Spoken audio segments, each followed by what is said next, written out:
Hey, welcome into the Main Street Maury High School football preview show as we continue toward Chattanooga.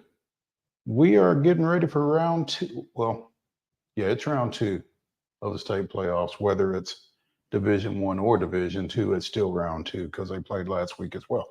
Anyway, I'm Maurice Patton. That's Chris Yao. And again, short slate of games here locally because our team's kind of struggled in week one. Yeah, it wasn't a great showing from the contingent we had.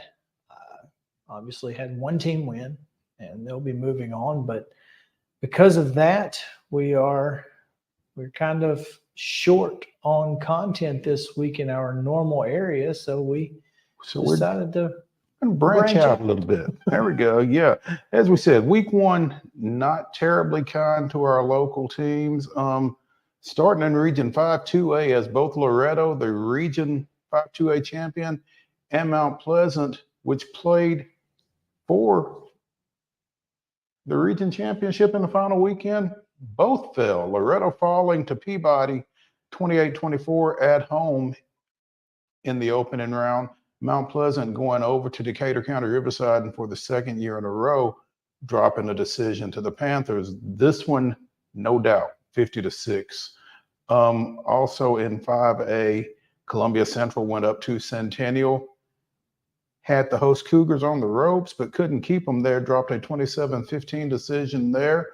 And in 6A, Independence Falls at Smyrna, 26-14. But Summit defeated host Antioch 38-29 to advance. So this week, Summit goes to Brentwood in a Region 6-6A rematch from the regular season. And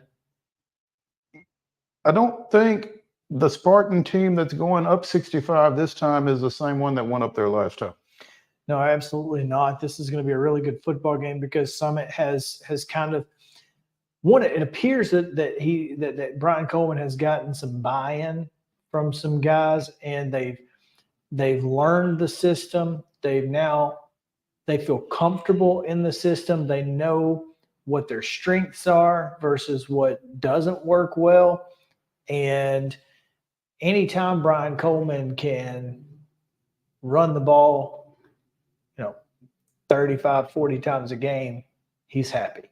Yeah, and that's basically what they did last weekend against Antioch. They only threw one pass, and it was intercepted.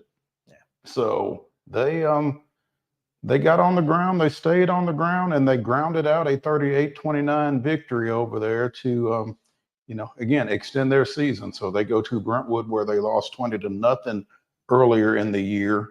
But like you said, I think they feel pretty confident in what they're doing offensively right now behind the junior quarterback, Mason McElhaney, who rushed for 145 yards and 3 touchdowns. And you still got Dominic Hollis back there in that run game who can pop one from anywhere on the field at any time. So they feel pretty good about what they're doing offensively right now. Yeah, no doubt. And when you feel good, when you feel confident, when you're unselfish in that offense, that there's a lot of guys who touch the football.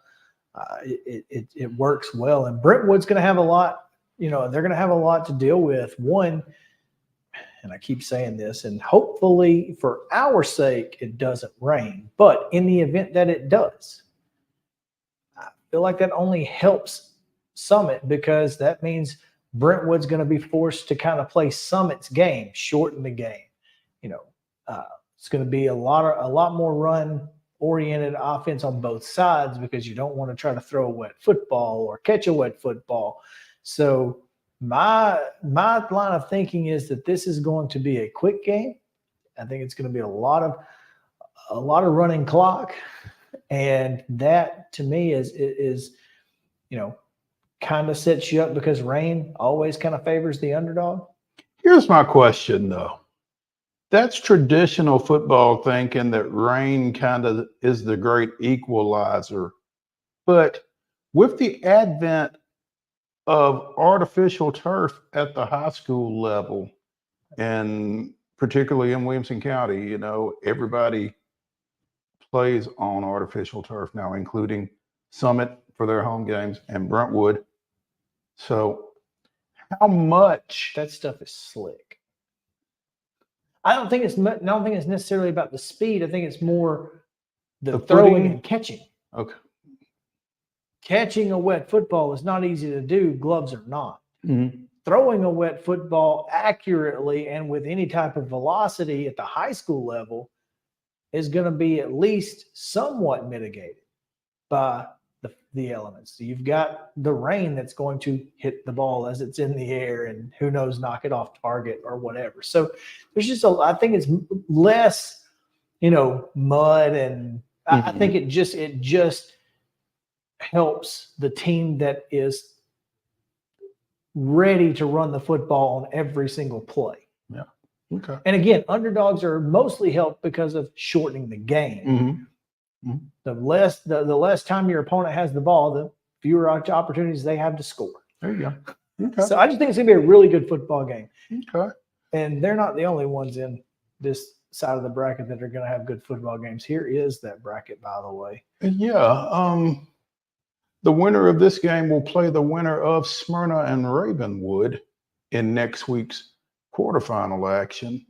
Obviously, the Memphis area comprises the other side of the semifinal bracket as Region 8-6A swept Region 7A, including Collierville going over to unbeaten Clarksville and winning 23-22. So, long as we're in 6A, do you want to take a look at the eastern half of the bracket as well? Absolutely. And again, the Ravenwood Smyrna game is going to be a really good football game as well. It's a rematch from earlier this year, but that Ravenwood team is not going to see the same Smyrna team. And I think Smyrna is just about primed and ready to kind of take some momentum from that win last week against Independence. So look for another good football game there. On the east side, Oakland east side. Yeah. Oakland travels to Mount Juliet. Actually, we spoke with Patriots coach Kevin Creasy on our show earlier today, Main Street Sports Today. So if you want to check out that interview, feel free to go back and listen to that, or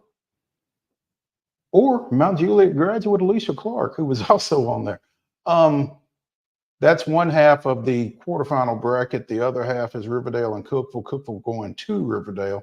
Those two winners will play in the quarterfinals next Friday night. And then over east, Maryville and Bradley Central and Bearden and Jeff County. So, man, that Maryville Bradley Central game. Changing of the guard? Perhaps. I'm telling you, I'm looking forward to that more than you can know. I think a lot of people will be paying a lot of attention to that ball game across the state. No doubt. Okay. All right. There is our 6A. In 5A, again, we lost our local team, Columbia Central, but Centennial now travels to Shelbyville, the Region 5A champion. Golden Eagles coming into this one 10-1 and winners of their last 10 after opening the season with that 55-43 loss to Siegel that I think kind of put both those teams on the map, really. Unfortunately, Siegel had a injury at quarterback that kind of thwarted their postseason hopes, but Shelbyville has rolled, defeated Hillsborough 41-7 to open the playoffs. Looking forward to this ball game. I think this is going to be a lot of fun. This Centennial team looked really good. Columbia stayed with them, gave them a lot of problems, but Centennial with their Mr. Football semifinalist Dominic Reed and 136 rushing yards from Tanner Lee managed to pull this ball game out. So now they go on the road to Shelbyville. Yeah, I expect this is going to be a really good football game. I think it's going to be another one of those like Brentwood and Shelbyville with both teams like to run the football. Obviously, Centennial has a couple of great backs. So does Shelbyville. And Shelbyville has the ability to kind of pound you inside with that sophomore. And then Rocky Chandler. Is Rocky the sophomore I believe bruiser? The guy, and then the other kid, the starting running back, the guy who they rotate some guys in and out of there, and I don't remember all of them. But Chandler's the one that had the big game, like a 200-yard 9-carry game for him earlier this year, I think. See, I think I don't think he's the sophomore. Okay. I think he's the guy who gets the bulk of the carries, but he's kind of the guy who can get the edge and watch out when he does, because it's hard to catch him. Now Centennial's got the speed to do that, so that's where I think that Centennial's got a little bit of an advantage. I think it's going to be a really good football game, and again, both teams are going to run the ball quite a lot. The winner of that game will play the winner of Tullahoma and Page. Tullahoma defeated Nolensville 10-0 last weekend. Page with a 50-14 win over visiting Franklin County. And Page, has been the 5A state runner-up each of the past 2 years. I don't know that the Patriots were expected necessarily to make another run, particularly out of that region. But here they are, just rolling right along. Doing what they do. Yeah, obviously Nolensville's quarterback going down in week 7, I think week 7 or 8, was a huge blow to the Knights. They were kind of rolling through that region and setting up for a big showdown with Page late in the year. Didn't necessarily get what we hoped to get out of that game, competitiveness wise, but Page is really showing that this is the time of year that they prove who they are. And so you can't say much more than that about this group. And obviously getting their big offensive lineman Clemson commit back. He came in about week 6 or 7 or so, about midway through the year, and has really changed the dynamic of that offense. I mean, when we you go back and look at that Giles County game, it was a back and forth and overtime game. He didn't play in that one, but you can see a difference in this offense since he's returned. Ronan O'Connell, he's a difference maker for sure. So those two winners will play each other in next week's quarterfinals. The other side of that semifinal bracket, Hendersonville is at Henry County for the second time in 3 weeks, and Southwind comes to Beach. No, I'm sorry. Beach goes to Southwind. Beach is the number 2 seed out of Region 7 5A. Southwind is the Region 8 5A champion, and yes, as you said, undefeated after a 62-0 win over Springfield last week. I don't even know where Southwind is. I ain't never heard of it. It's south of Memphis. That makes sense. Yeah, it's in Shelby County. Barely. Yeah. You can't be south of Memphis and be in Shelby County without barely. It may not be south of Memphis. It may be in South Memphis. Yeah. Yeah. But deep South Memphis, like is basically. Exactly. The other half of the 5A bracket, we've not really talked a whole lot about the teams over there because it kind of looks like throw them all in a hat and pull one out. But Sevier County and Powell, Morristown West and Knoxville West, I think West will win that one. Yeah, good call. Oak Ridge and Clinton and Lenore City and Walker Valley are your second round matchups over there. So I think every top seed won. No upsets over there. So chalk all day. Yeah, I mean, obviously Powell has had some success. Sevier County knocking off Central was a pretty big deal for them. Obviously Knoxville West has been kind of the team to beat out of that side the last couple of years, and they look to be the same this year. Never count out Oak Ridge, ever. So, you got coaches like they've got that is just a really, really solid program. So, yeah, I mean, who knows, man? If I had to guess, I'm thinking Knox West comes out of it, but heck if I know. Yeah, I feel like whoever comes out of the West is probably your prohibitive favorite, though, in the finals. So, Chris, let's take a break. Let's come back and let's talk a little Division II Class A playoff action here on the Main Street Maury High School Football Preview Show. He shoots, and he scores!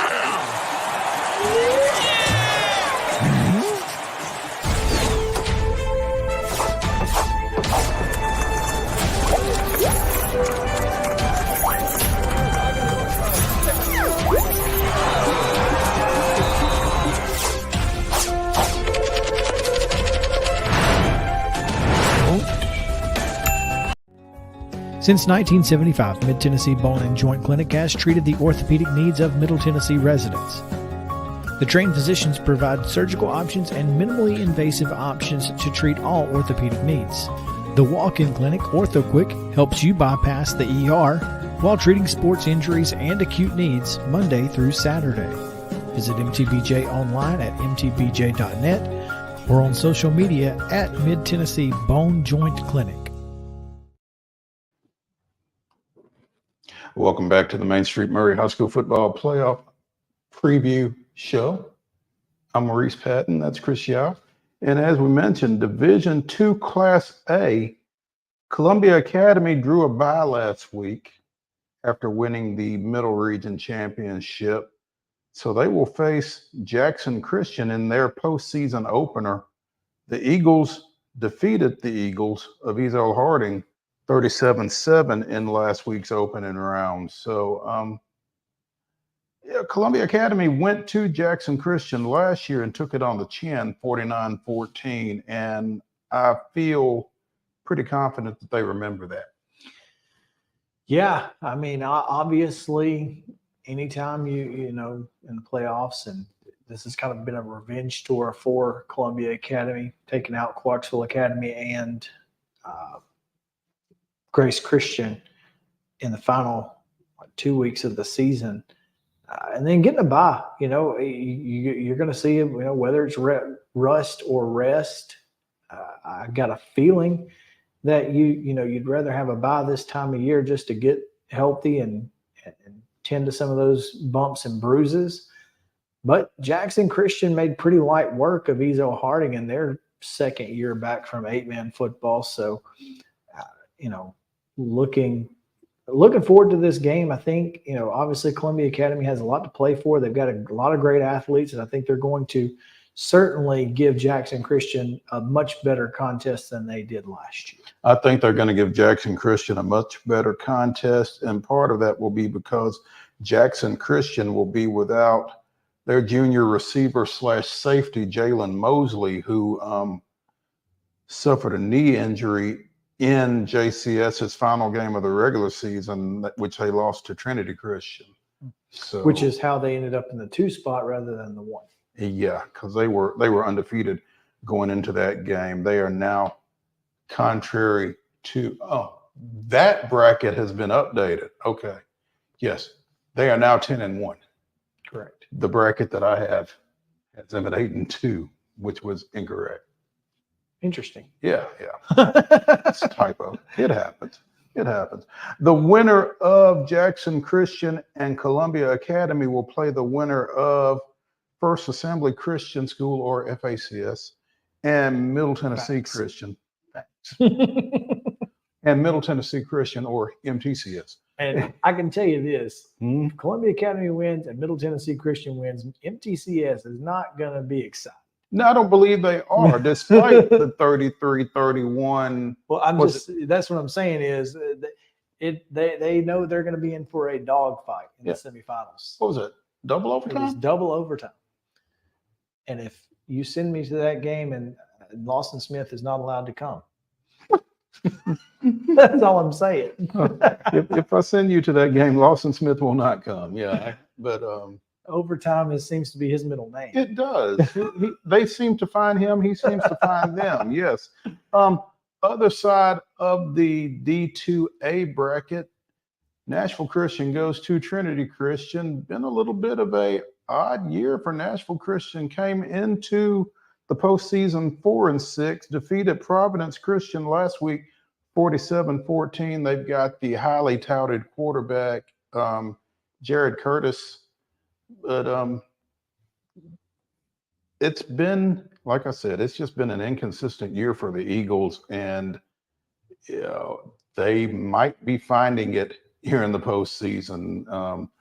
Also, you've got Donaldson Christian going to Friendship Christian in a matchup of the last two D2A state champions.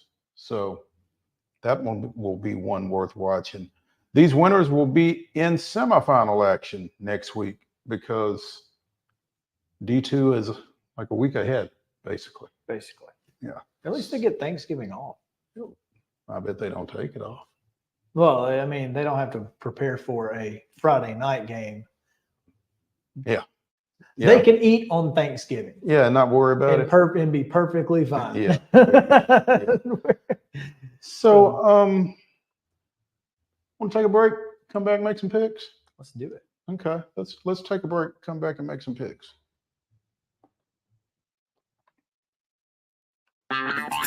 This is Chris Yao with Main Street Sports Today. Every show, Mo Patton and I welcome friends from all across the sports landscape, from high school coaches and reporters to national, college, and pro sports personalities. You never know who might stop by for a chat.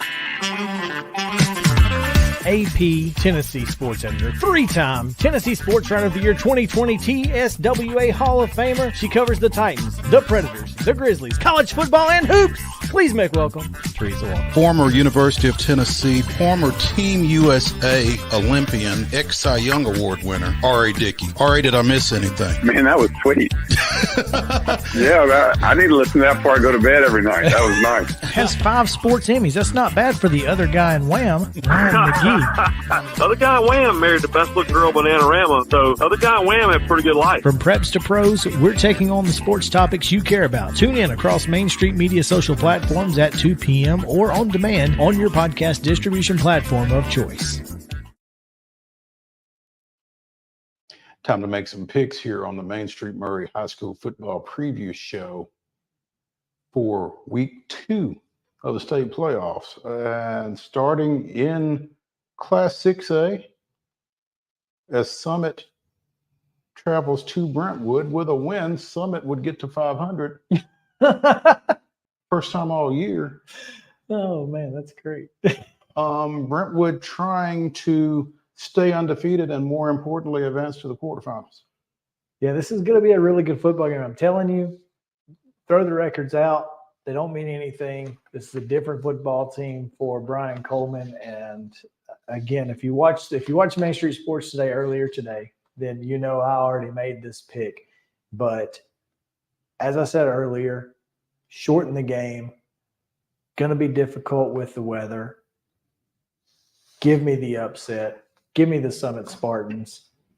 Old Sparty. Old Sparty is riding. I'm really hoping you're wrong about this weather, and if you're not, I'm blaming you for it.